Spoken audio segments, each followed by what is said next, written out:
जय हिंद दोस्तों, आप सभी का स्वागत है आपके अपने YouTube channel smart study bye Alok sir में। उम्मीद करता हूँ आप सभी अच्छे होंगे और अपनी तैयारी को दिन प्रतिदिन बेहतर कर रहे होंगे।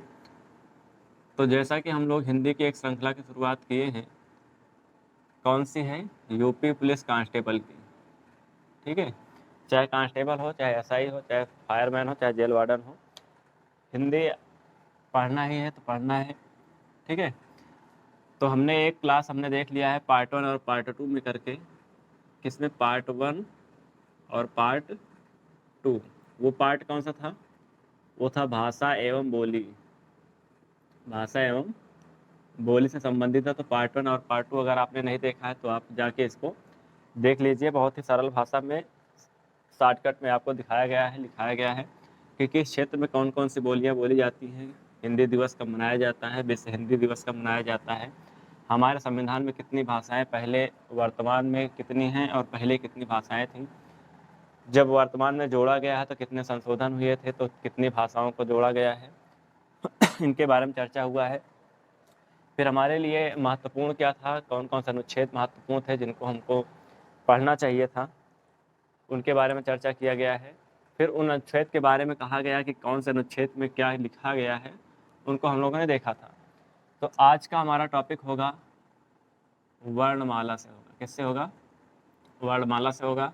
तो क्लास की शुरुआत होने से पहले जो भी छात्र हमारे इस चैनल पर नए हैं वो चैनल को सब्सक्राइब कर लें और बेल आइकन को दबा लें, ताकि वो समस्त वीडियो को जो भी नोटिफिकेशन यहाँ से लॉन्च पहुँचे आप तक जल्द से जल्द पहुँच जाए। ठीक है, चलिए क्लास की शुरुआत हम करते हैं। पहला ही प्रश्न हमसे पूछा गया है कि क्या पूछा गया कि वर्णमाला किसे कहते हैं?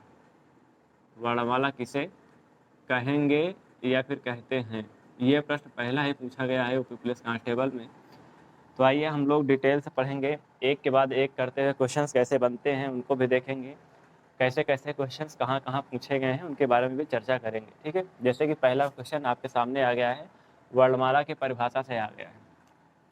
तो हम लोग परिभाषा से जैसे ही बने हैं सवाल, तो हमने कहा कि वर्णमाला किसे कहेंगे, तो हम लोग, हमारा जवाब क्या होगा?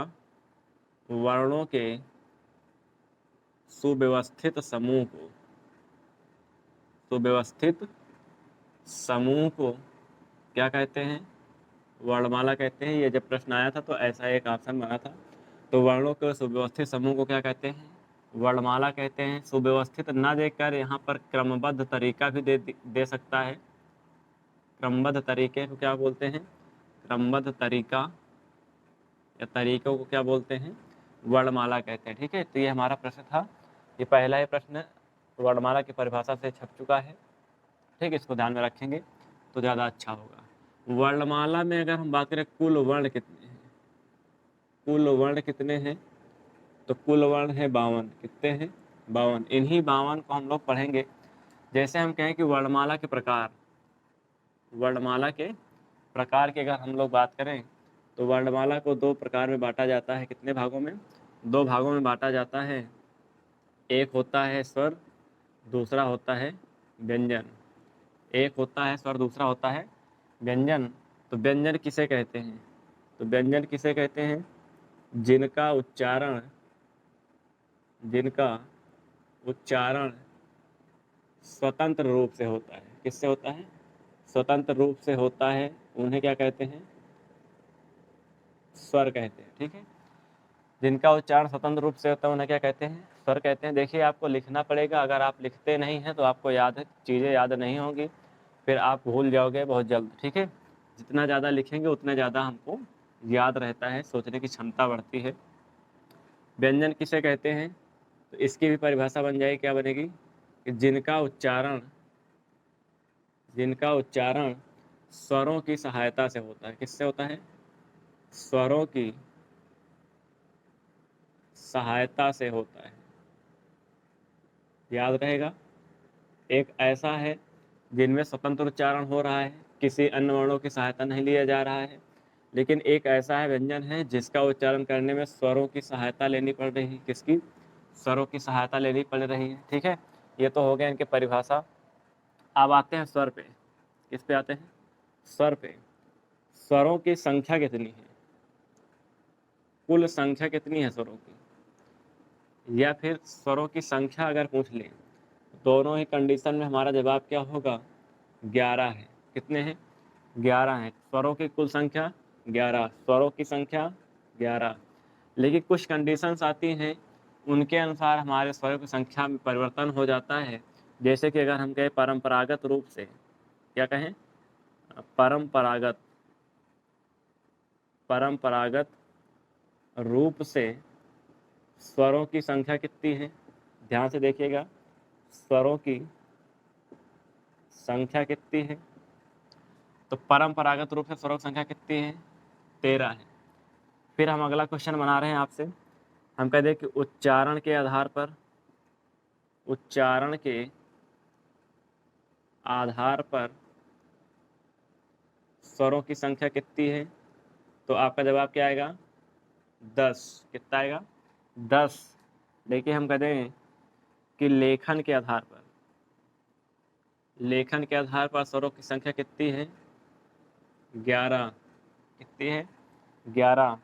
लेकिन हम कहते हैं कि मात्रा के आधार पर, किसके आधार पर, मात्रा के आधार पर स्वरों की संख्या कितनी है, 10। कितनी है, 10। आप देख रहे हो कि स्वरों की संख्या में कैसे परिवर्तन हो रहा है। अगर कुल संख्या पूछ रहा है या फिर संख्या पूछ रहा है तो कितनी हम लोग बता रहे हैं, 11। लेकिन एक शब्द जोड़ दे रहा है परंपरागत रूप से, तब हमारा उत्तर हो जा रहा है 13। लेकिन एक और बदल दिया जा रहा है कि उच्चारण के आधार पर कितना हो रहा है, 10। लेखन के आधार पर कितना हो रहा है, 11। लेकिन मात्रा के आधार पर कितना हो रहा है, 10। इतनी बातें क्लियर हो गई। अभी कैसे हो रहा है इनको हम लोग देखने का प्रयास करते हैं। इसका फटाक से स्क्रीनशॉट लो तो हम देखने का प्रयास करते हैं कि 13 कब हो रहा है, 10 कब हो रहा है और 11 कब हो रहा है। ठीक है, चलिए फटाक से आगे चलते हैं। तो देखिए हमारे पास डिजिटल बोर्ड की व्यवस्था नहीं है, डिजिटल बोर्ड की व्यवस्था कभी न कभी हो ही जाएगी। तो अभी हम लोग वाइट बोर्ड पे ही काम चला रहे हैं। बस डिजिटल बोर्ड मायने नहीं रखता है, मायने ये रखता है कि कंटेंट कितना अच्छा है, कंटेंट क्या क्या हमें मिल रहा है, हमें आवश्यकता किसकी है और क्या हमें मिल रहा है। ठीक है, डिजिटल बोर्ड पे क्या होता है कि फटाफट क्वेश्चंस के जो है आपको प्रैक्टिस मिल जाती है, वो बात अलग है। लेकिन थ्योरी क्लास बहुत ही कम मिलता है। थ्योरी क्लास के लिए हमें क्या करना पड़ता है, किसी चैनल पे जाकर उसका बैच खरीदना पड़ता है, पेड कोर्स खरीदना पड़ता है, जिसके लिए हमें पैसे देने पड़ते हैं। तो यहाँ पर भैया आपको फ्री में वही कंटेंट सारी चीज़ें मिल रही हैं जो आप पैसे देकर लेते हो। ठीक है, तो फ्री की चीज़ें कहते हैं ना कि किसी को अच्छी नहीं लगती हैं, तो भैया एक बार फ्री की चीज़ पढ़ लो, नोट्स बना लो, फिर आप किसी चैनल पे जाइएगा और पेड कोर्स खरीदिएगा और वहाँ की नोट्स और इस नोट्स को मिलाइएगा, क्या उससे कम कंटेंट मिला है, क्या उससे ज़्यादा मिला है। ठीक है, ये आपको तय करना है। तो जैसे हमने कहा कि आइए संख्या पे देखते हैं कि 10, 11 और 13 कैसे हो रहे थे। तो मैं लिख रहा हूँ, आप लोग भी लिखिएगा। अगर आप नहीं लिखते हो तो आपको चीज़ें भूलने का डर रहता है। ठीक है, ऐसे फटाक से लिख लीजिएगा। ये चीज़ें हो गई। दो मैं अलग से लिख रहा हूँ, अन और अहा। जब परंपरागत की रूप से बात करेगा तो ये सारे आ जाएंगे, कितने हो जाएंगे, 13।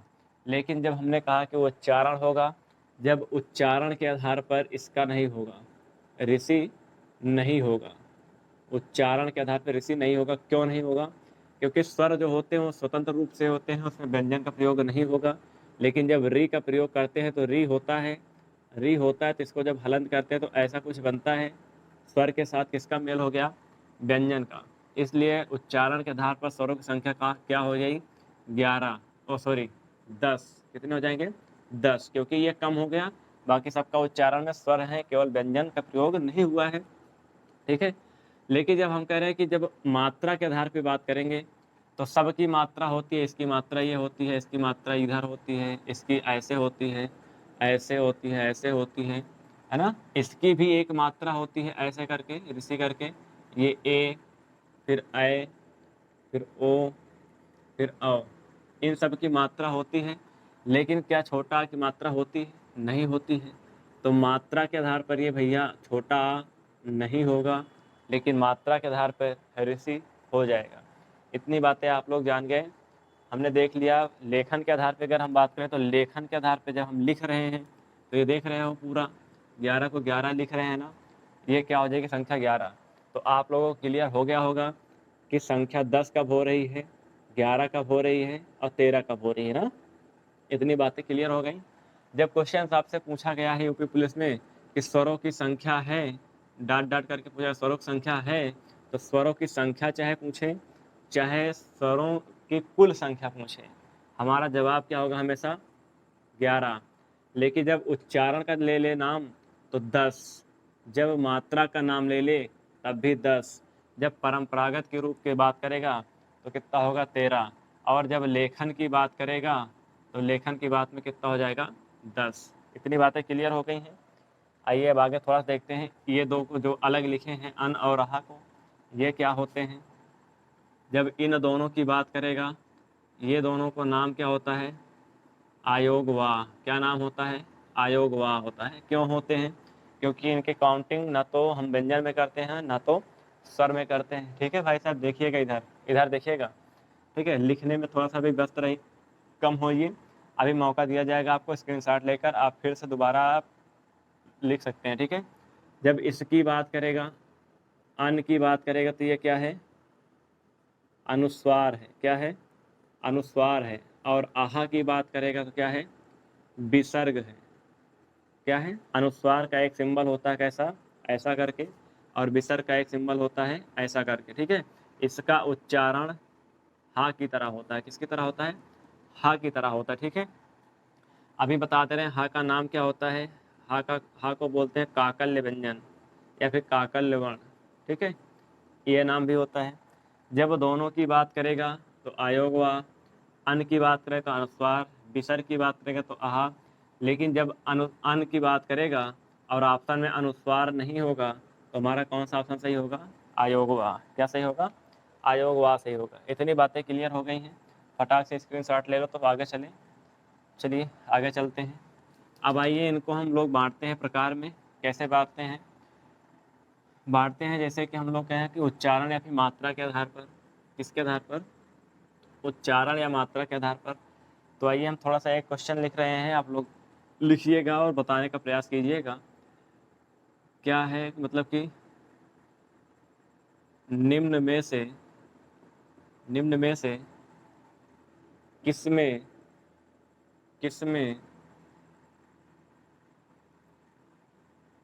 ऋषि का प्रयोग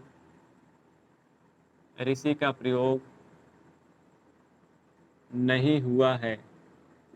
नहीं हुआ है। यहाँ तक दिखाई दे रहा है कि नहीं दिखाई दे रहा है, एक बार हम देख लेते हैं, तब तक आप लोग सोचिएगा। ये दिखाई दे रहा है। चलिए,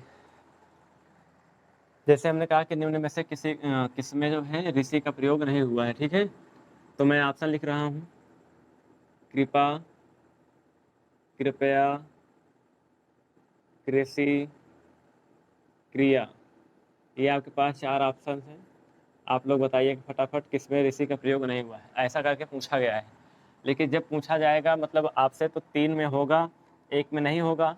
या ऐसे पूछा जा सकता है कि निम्न में से किसमें रि का प्रयोग हुआ है, तो 3 में नहीं हुआ रहेगा, 1 में हुआ रहेगा। ठीक है, तो आपका कौन सा सही हो जाएगा इसमें डी ऑप्शन। इस क्रिया वाले शब्द में ऋषि का प्रयोग नहीं हुआ है। ठीक, चलिए आगे देखते हैं। अच्छा, एक खास बात है कि जो है आप लोग कमेंट्स करके बताते नहीं हो कि हाँ क्लास कैसी लगी है, कैसे हैं, मतलब किस क्वेश्चंस का कौन सा जवाब होगा, है ना। अरे एक काम कर लो, फ्री का चंदन जय रघुनंदन। अरे फ्री का चंदन मिला है तो लगा लो, क्या दिक्कत है। फ्री के सारी चीज़ें मिल रही हैं, सारी चीज़ें जिसके लिए आप पैसे पेड करते हो, पैसे देते हो फिर मिलता है, वो अगर फ्री में मिल रहा है तो क्या दिक्कत है भाई, है ना। जैसे उच्चारण या फिर समय के आधार पर या मात्रा के आधार पर अगर हम बात करें तो कितने होते हैं। मात्रा के आधार पर स्वर, मात्रा के आधार पर स्वर कितने होते हैं 3 होते हैं ना। कितने होते हैं 3 होते हैं।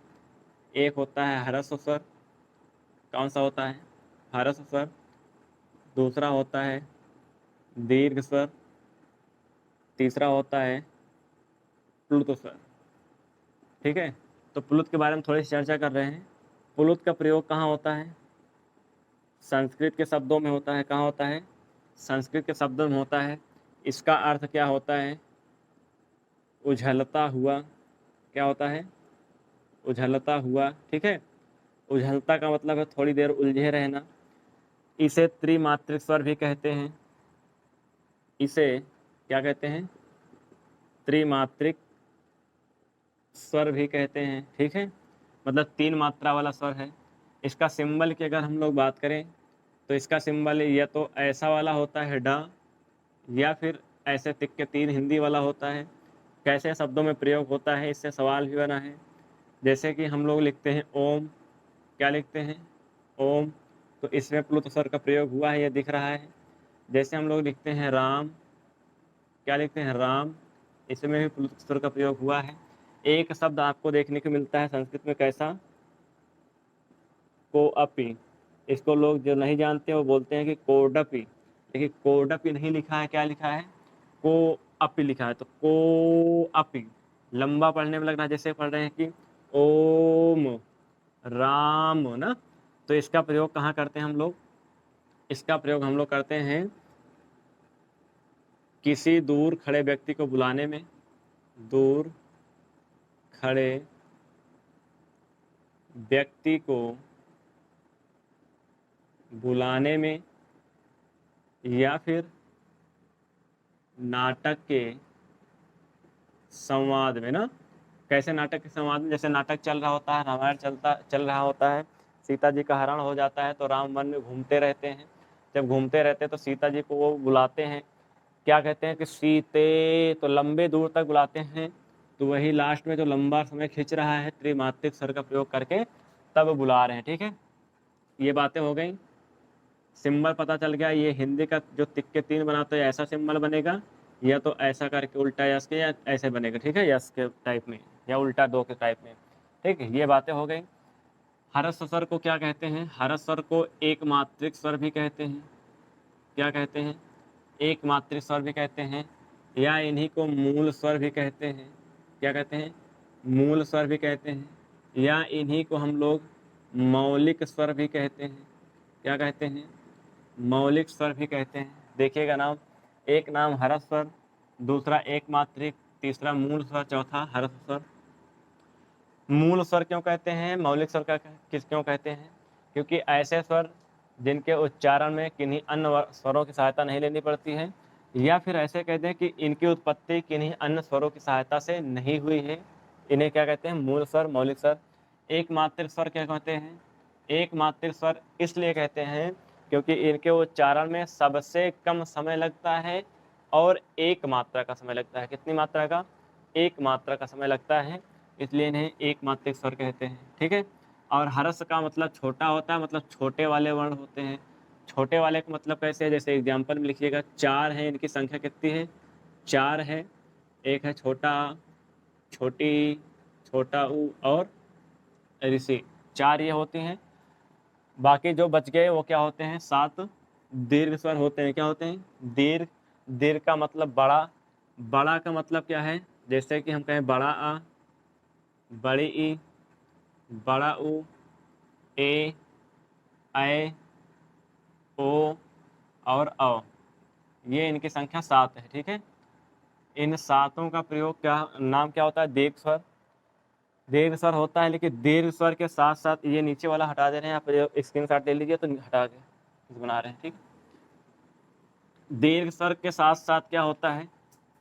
देखिएगा, दीर्घ स्वर के साथ साथ इसी का नाम होता है संधि स्वर। क्या होता है? संधि स्वर। तो भैया इसको ध्यान से पढ़ लीजिएगा, क्योंकि सब संधि पढ़ेंगे। संधि 3 प्रकार की होगी, स्वर संधि, व्यंजन संधि और विसर्ग संधि। तो स्वर संधि में इन्हीं 7 स्वरों का प्रयोग होगा, ठीक है। याद रखिएगा। तो इन्हें संधि स्वर भी कहते हैं। इन्हीं को हम लोग द्विमात्रिक स्वर भी कहते हैं। क्या कहते हैं? द्विमात्रिक स्वर भी कहते हैं, ठीक है। क्यों कहते हैं? क्योंकि 2 मात्रा का समय लगता है। लेकिन परिभाषा जब बनेगी तो इसकी क्या बनेगी? इसकी परिभाषा बनेगी कि ऐसे स्वर जिनके उच्चारण में हरस स्वर से 2 गुना समय लगता है। कितना समय लगता है? 2 गुना समय लगता है, उसे क्या बोलते हैं? दीर्घ स्वर। इनकी संख्या कितनी है? 7। तो चलिए आइए एक प्रश्न इस पे भी कर लेते हैं, कैसा प्रश्न बना है। ठीक है, इतना हो गया। अब इस पे एक प्रश्न करते हैं हम लोग, ध्यान में रखिएगा। संख्या 7 है, बड़ा आ, बड़ी ई, बड़ा ऊ, ए ओ औ। ठीक है, क्वेश्चन क्या बना है? क्वेश्चन बना है कि निम्न में से दीर्घ स्वर कौन सा है। ठीक है, अब आपके पास ऑप्शन है। पहला ऑप्शन है बड़ा आ, दूसरा ऑप्शन है छोटी ई, तीसरा ऑप्शन है ओ, चौथा ऑप्शन है आपका डी ए, और पांचवा ऑप्शन है ई ऑप्शन है। कौन सा है? ए। चलो छोड़ो, पांचवा ऑप्शन लिख लो इसमें से, कोई नहीं। पांचवा ऑप्शन लिख लो NOT। ठीक है, आप बताइए कौन सा है निम्नलिखित में से दीर्घ स्वर कौन सा है? फटाफट आप कमेंट्स में बताइए। चलिए हम ही खुद ही बता दे रहे हैं कैसे। देखो, अगर आपसे पूछा है दीर्घ स्वर कौन सा है, आपने पढ़ा कि दीर्घ स्वरों की संख्या 7 होती है, बड़ा आ भी होता है, ओ भी होता है, ए भी होता है। ठीक है, ये सारी चीज़ें होती हैं। लेकिन जब आपसे अगर ऐसा प्रश्न पूछे और हर कंडीशन में हर चीज़ें सही नहीं होती हैं, ठीक है, तो देखो, जब दीर्घ स्वर पूछ रहा है तो आप कह रहे हो कि मतलब दीर्घ ये भी है, ये भी है, ये भी है, तो ऑप्शन में होना चाहिए कि मतलब कि ए, सी और डी, लेकिन ऐसा कुछ है नहीं। अगर आप कह सकते हो कि मतलब कि अगर ये प्रश्न गलत पूछा गया है कि दीर्घ स्वर नहीं है पूछा जाना चाहिए तो ये वाला सही होना चाहिए। देखिए ऐसा नहीं है, जब प्रश्न आया था तो ऐसे 4 करके आया था, और जब पूछा गया तो ऐसा ही पूछा गया था। तो हमारा ऑप्शन कौन सा सही होगा? ए। क्यों? क्योंकि हमने अभी पढ़ा नहीं है, लेकिन फिर बता देना तुमको इसीलिए कि आप ऐसे क्वेश्चनों को देखकर घबराइएगा नहीं, ये यूपीएसआई में पूछा गया सवाल है। ठीक है, तो मूल दीर्घ, जब भी मूल दीर्घ की बात करेगा, मूल दीर्घ स्वर की, इनकी संख्या 3 हो जाएगी। कितनी हो जाएगी? 3 हो जाएगी। वो कौन कौन से हो जाएंगे? एक बड़ा आ, एक बड़ी ई और एक बड़ा ऊ। अगर इनमें से कोई दिख रहा है और आपसे दीर्घ स्वर पूछा गया है तो वही ऑप्शन सही होगा, जो बड़ा आ, बड़ी ई या फिर बड़ा ऊ में से कोई होगा। बाकी के सारे ऑप्शन क्या हो जाएंगे? गलत हो जाएंगे। क्यों? क्योंकि हम लोग जानते हैं कि ए ओ और औ, ये 4 जो बच गए, इन्हीं का नाम होता है संयुक्त स्वर। क्या नाम होता है? संयुक्त स्वर नाम होता है। ठीक है, याद हो जाएगा। इतनी बातें क्लियर होंगी। देखो एसआई का सवाल है, कैसा पूछ लिया गया आपसे। ठीक है, चलिए स्क्रीनशॉट ले लो, एक क्वेश्चन इसको भी लिख लो, ऐड कर लो अपने हिसाब से। आइए आगे चलते हैं। जिह्वा के आधार पर स्वर। किसके आधार पर? जिह्वा के आधार पर स्वर। जिह्वा मतलब क्या होता है? जीभ। जिह्वा के आधार पर स्वर। आधार पर स्वर कितने प्रकार के? 3 प्रकार के होते हैं। कौन कौन से होते हैं? पहला होता है अग्र स्वर, दूसरा मध्य स्वर, तीसरा पश्च स्वर। ठीक है, अब इनकी परिभाषा आप खुद से बना सकते हो। कैसे बनाएंगे? कि ऐसे स्वर जिनके उच्चारण में जीभ का अगला भाग कार्य करता है उसे क्या कहते हैं? अग्र स्वर। मैं फिर से बोल रहा हूँ, आप लोग लिखिएगा। ऐसे स्वर जिनके उच्चारण में जीभ का अगला भाग कार्य करता है उसे क्या कहते हैं? अग्र स्वर कहते हैं। जिसमें मध्य का भाग काम करेगा उसे क्या कहेंगे? मध्य स्वर कहते हैं। और जिसमें पीछे का भाग काम करेगा उसे क्या कहेंगे? पश्च स्वर कहेंगे। ठीक है, तो अग्र स्वर में कौन कौन से आएंगे? छोटी ई, बड़ी ई, ए। ठीक है, मध्य स्वर में क्या आएगा? छोटा आ। बाकी के जो बच गए, बाकी के बचे हुए किस में आएंगे? पश्च स्वर में। देखिए री स्वर नहीं है ना, ये ऋषि स्वर क्या है? नहीं था, अभी काउंट नहीं कर पा रहे थे ना, तो ये इसमें नहीं आएगा। ठीक है, इतनी बातें क्लियर हो गई। अब थोड़ा सा एक चीज़ और बता दे रहे हैं कि जब छोटा आ की बात आएगा कि छोटा आ है, तो क्या है? मध्य स्वर। अगर ऑप्शन में मध्य स्वर नहीं है तो एक चीज़ होगा ऑप्शन में, उदासीन। क्या है?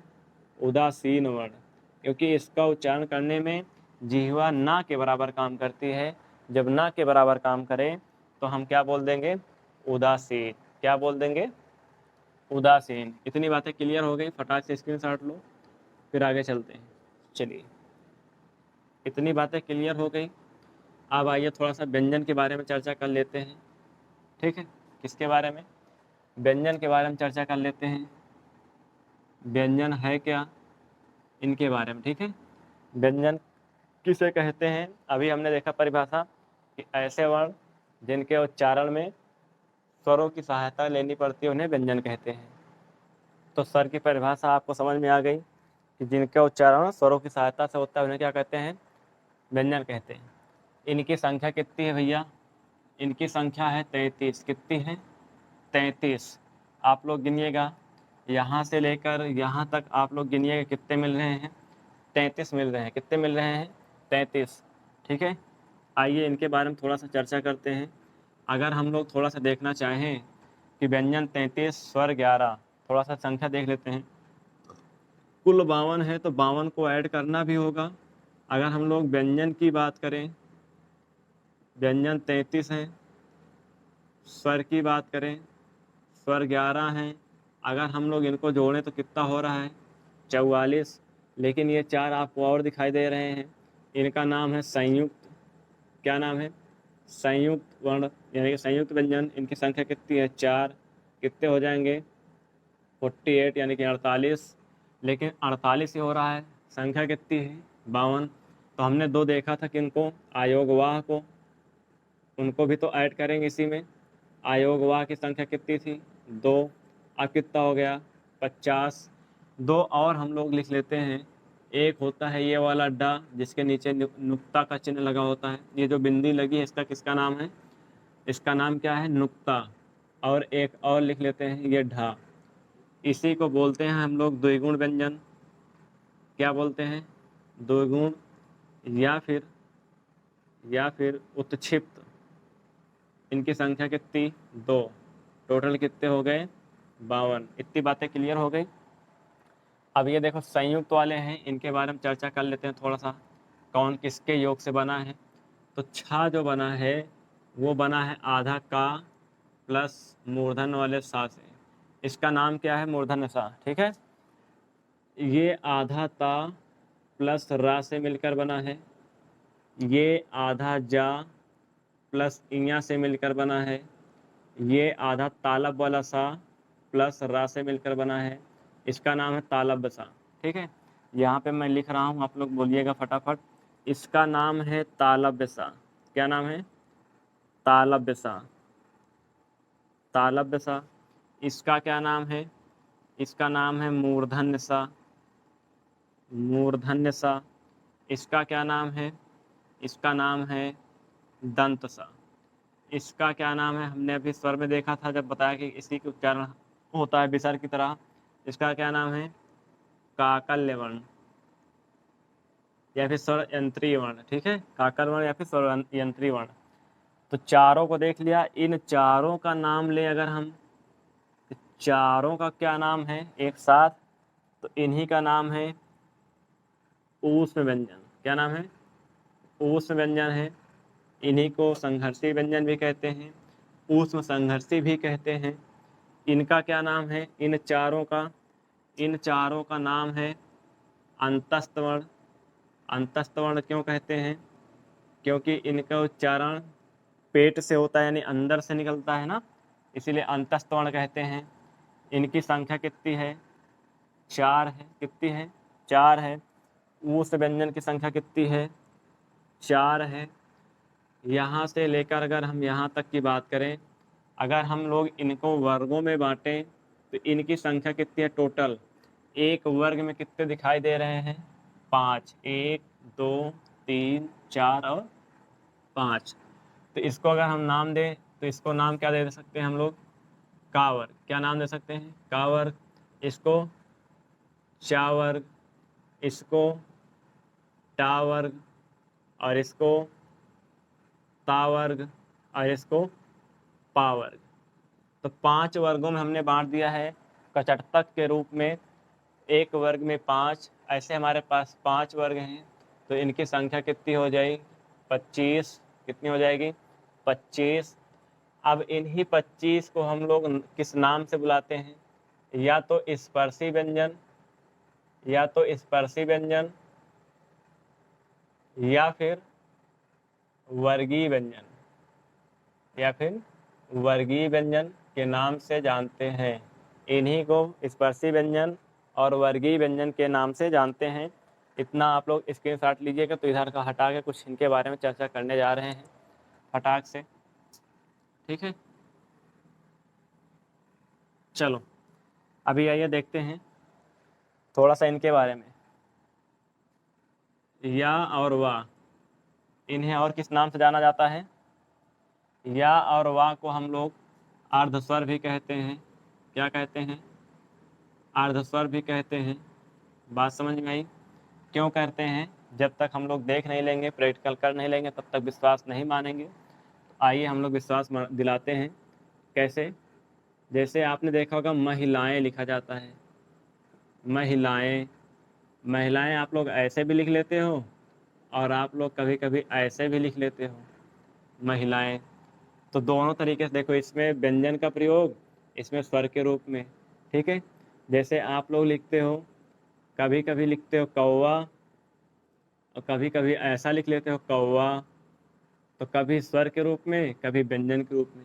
इसीलिए अर्धस्वर की संज्ञा दी गई है। क्या दी गई है? अर्धस्वर की संज्ञा दी गई है। इतनी बात समझ में आ गई? अब देखो यहाँ से हम स्टार्ट कर रहे हैं। का से लेकर कहाँ तक? माँ तक। यानी का से माँ तक हैं, क्या है? अभी हमने देखा स्पर्शी व्यंजन या फिर वर्गीय व्यंजन। स्पर्शी व्यंजन या फिर वर्गीय व्यंजन है। इनकी संख्या कितनी है? हमने देखा 25 है। कितनी है? 25 है। इतनी बात समझ में आ गई? अब देखो, ये जो अंगा, इया, अड़ा, ना और मा है, ये किस नंबर पे आ रहे हैं? 5वें वर्ण पे आ रहे हैं। किस पे आ रहे हैं? 5वें वर्ण पे आ रहे हैं, पानी के 5वें नंबर पे आ रहे हैं। तो इनका नाम हो जाएगा, क्या हो जाएगा? अंगा, इया, अड़ा, ना और मा। इनको क्या बोला जाता है? नासिक वर्ण। क्या बोला जाता है? नासिक वर्ण, या फिर पंचमाक्षर, या फिर पंचमाक्षर के नाम से जाना जाता है। ऐसे कह सकते हैं कि पंचमाक्षर है। संख्या कितनी है इनकी? 5। संख्या कितनी है? 5। इतनी बातें क्लियर हो गई? चलिए ठीक है, आज के लिए इतना ही करते हैं, लेकिन थोड़ा सा और कुछ जानने का प्रयास करते हैं। जैसा कि आपके लिए एक प्रश्न हम लिख कर दे रहे हैं, स्क्रीनशॉट इसका ले लीजिए फटाक से, फिर आगे बढ़ें। एक प्रश्न आपको लिख कर दे रहे हैं, आप लोग बताइएगा कमेंट करके उसका जवाब क्या आएगा। जो जवाब दे लिया मतलब वो हमसे पढ़ा है, तभी जवाब दे पाया है। नहीं आज तक तो हमें वैसे कुछ छात्र मिले हैं 2-4 जो जवाब दे पाए हैं, लेकिन सही तरीके से जवाब नहीं दे पाए थे। कारण पूछा गया कैसे होगा तो वो बता नहीं पाते। तो आइए हम प्रश्न लिख रहे हैं, आप लोग बताइएगा फटाक से कि हाँ मैंने पढ़ा था पहले कहीं, आपसे पहले आपने पढ़ाया नहीं था, उससे पहले भी पढ़ा था, तो उसके बारे में। जैसे अगर हम बात करें कि सा के बाद आता है, ध्यान दीजिएगा, सवाल ये नहीं पूछा गया था। सवाल जो पूछा गया था, क्या पूछा गया था कि का के बाद आता है, सवाल ये पूछा गया था। लेकिन इस सवाल के साथ साथ आपको मैं एक सवाल ये भी दे रहा हूँ, दोनों के कमेंट्स बॉक्स में ज़रूर आंसर आने चाहिए। अगर आंसर आएगा, सही आंसर आएगा, तो आपके लिए बहुत अच्छी खुशखबरी होगी कि आप हर बच्चों से, मतलब कुछ बच्चों से आप आगे हो, क्योंकि आपको पता है ऐसी चीज़ें क्या होती हैं क्या नहीं होती। ठीक है, कैसे होता है, कारण क्या होता है, वो हम लोग जानेंगे। अगले नेक्स्ट पार्ट में, वर्णमाला पार्ट 2 में। तो ज़्यादा से ज़्यादा 3 क्लासेज लेंगे। 3 क्लास में वर्णमाला में इतनी चीज़ें सीख चुके होंगे जो आपको पेड कोर्स में भी कभी-कभी नहीं पढ़ाया जाता है। क्योंकि जब पेड कोर्स लिया जाता है तो जैसे यूपी पुलिस कांस्टेबल के लिया गया, तो उसमें केवल कांस्टेबल के लेवल के ही पढ़ाए जाएँगे, ऊपर-ऊपर हल्के-हल्के क्वेश्चंस। एसआई का लिया गया तो थोड़ा-सा और डीप में जाएँगे बस, नहीं तो बोलेंगे इससे ज़्यादा नहीं होगा, यहीं से प्रश्न आएगा, ऐसा कुछ नहीं होता है। अगर हम लोग हिंदी पढ़ रहे हैं, तो हिंदी को मतलब ख़त्म कर देना है, नस्ते-नाबूद कर देना है कि चाहे जहाँ से क्वेश्चन बने, चाहे जैसे क्वेश्चंस बने, हम लोग उसको क्या करेंगे, सॉल्व कर लेंगे, ठीक है? तो आज के लिए इतना ही। जय हिंद दोस्तों, लव यू, टेक केयर।